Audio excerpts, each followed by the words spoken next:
এই যে গত রমজান মাস গেল, এই রমজান মাসে কিন্তু আমাদের ইফতার মাহফিলে অনেক দাওয়াত আমাদের থাকে।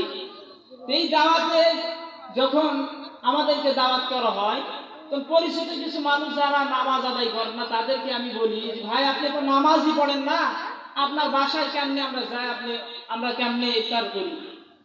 তো আমাদেরকে জবাব দেয় ভাইরা যে ভাই ঠিক আছে, আপনি যে কথা বললেন আমি নামাজ পড়ি না, বেশ ভালো কথা, কিন্তু আমার বউ নামাজ পড়ে ভাই, অসুবিধা হয় আপনি আসেন। দেখেন কি কৌশল। আমার প্রিয় ভাইরা, উকবা ইবনে আবি মুহিত ঠিক একটা কৌশল অবলম্বন করলেন আর বললেন, ও আল্লাহর নবী, আপনাকে আমার বাসায় খাওয়াই লাগবে, যে কোনো কাজ করলেও যদি আপনি খান আপনাকে আমার বাসায় খাওয়া লাগবে। বলেন আমি কোন কাজ করলে আপনি আমার বাসায় খাবেন? আমি ওই কাজ করতেই প্রস্তুত আছি।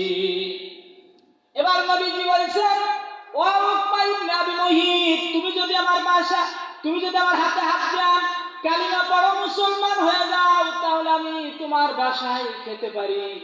এবার আমার প্রিয় ভাইরা একটু কান লাগা।